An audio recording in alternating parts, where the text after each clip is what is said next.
Hello friends, তোমরা সবাই কেমন আছো? আশা করি ভালো আছো আর সুস্থ আছো। আমিও খুবই ভালো আছি। আজকে আবারও একটি নতুন ব্লগে তোমাদের সবাইকে স্বাগত জানিয়ে আমি আমার ব্লগটা শুরু করলাম।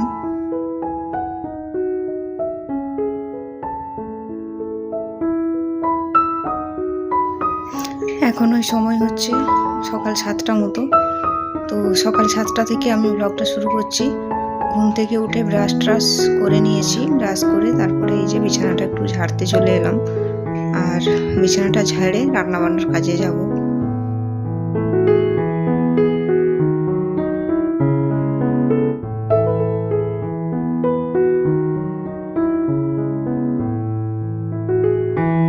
প্রচণ্ড গরম, আর মানে সকাল 7টাতেও এত পরিমাণে রোদ আসছে যে তাড়াতাড়ি করে রান্নাবান্নার কাজটাও করতে হবে, নয়তো বাইরে রান্না করাটা চাপ হয়ে যাবে। তো ভাবলাম যে ঘরটা একটু ঝেড়ে দেড়ে তারপরে বাইরে গিয়ে রান্নার কাজগুলো ঝটপট করে নেব। তো তোমরা অবশ্যই ভিডিওর সঙ্গে থাকো আর দেখো আমি কি করছি। তো তার আগে এই বারান্দাটা একটু ক্লিন করে নেব, কারণ এখানে আমি রান্না করব। এটা ঝাঁট দেওয়া মোছা এগুলো করে নিই।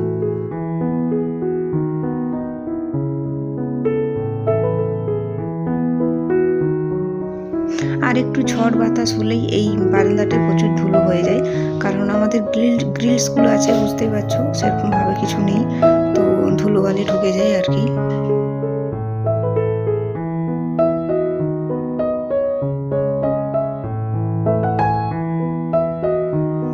যতই পরিষ্কার করি না কেন বারবার এরকম নোংরা হবেই। বিকেলবেলায় যদি একটু ঝড় ওঠে তাতেও খুব বালি ধুলো সব ঢুকে যায়। তো কী করবো, সকালবেলা এইভাবে পরিষ্কার করে তারপরে রান্নাবান্না করতে হয়। তো ওই জন্য বারান্দাটা ক্লিন করে নিচ্ছি।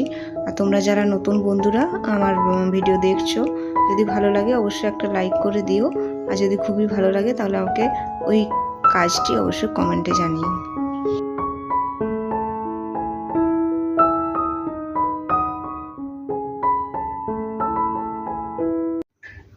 আর এই জায়গাটা প্রচুর গরম, তাড়াতাড়ি করে রান্না করলে আর রান্না করা যাবে না, এত পরিমাণে ঘাম হয় আর গরমের সেই আভাসটা আসে, প্রচণ্ড কষ্ট হয়। তো তার জন্য সকাল সকাল রান্নাটা করে নেব। তো ঝাড় টাড় দিয়ে এরপর আমি বারান্দাটা খুব ভালো করে মুছে নেব।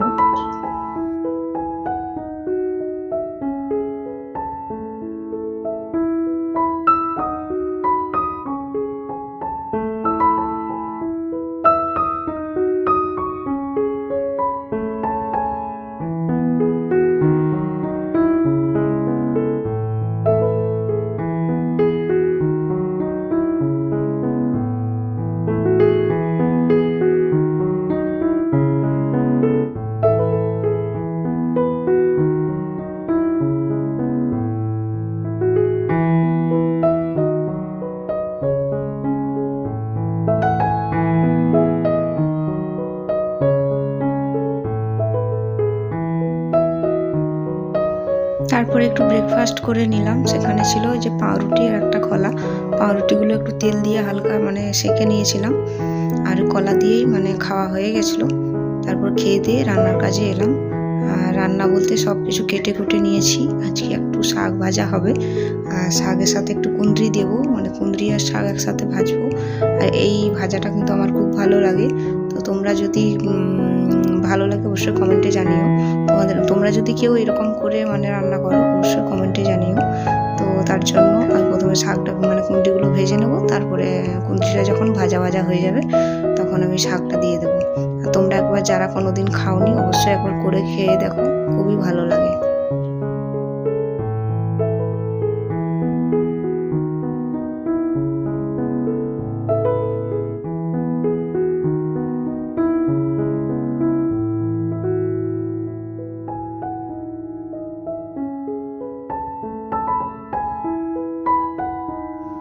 সব সময় একই রকম সবজি পটল আলু তরকারি বা বলো এই ঝিঙে পোস্ত এইসব খেয়ে খেয়ে আর ভালো লাগছিল না।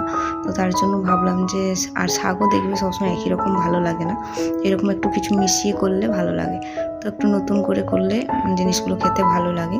আর আমি সবসময় চাই যাতে একটু নতুন নতুন করে করি, আর টেস্টটা একটু অন্যরকম হয়। সবসময় একই রকম খেয়ে খেয়ে একটা একঘেয়েমি চলে আসে।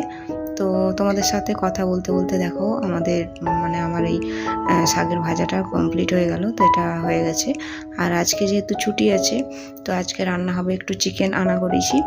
চিকেন আর এই শাকের ভাজা, এই হচ্ছে আজকের রেসিপি।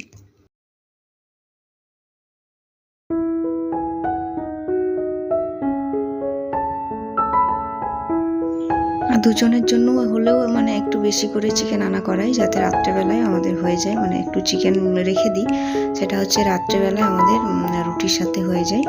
তো দুপুরবেলায়ও খাওয়া হয়, রাতেও খাওয়া হয়ে যায় ওই দিনের জন্য, আর আমাকে নতুন করে ভাবতে হয় না। তো তোমরা কারা কারা এরকম করে থাকো অবশ্যই আমাকে কমেন্টে জানিও। তো চিকেনটা দেখো মশলার সাথে খুব ভালো করে কষিয়ে নিচ্ছি, আর তার সাথে একটু আলু কেটে দিয়েছি, আর গোটা কয়েকটা রসুন আর কয়েকটা কাঁচা লঙ্কা।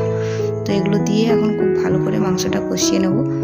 আর রান্না বান্না করে তারপরে এই যে স্নান করতে চলে এলাম। স্নান করে চলে এসে জামা কাপড়গুলো একটু মিলে নেব।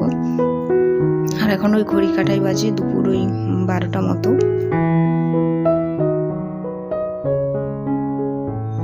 আর বারান্দাটা দেখছো প্রচুর লতা পাতা হয়ে আছে। লতা পাতা নয়, অ্যাকচুয়ালি ওগুলো পাতাবাহারের গাছ।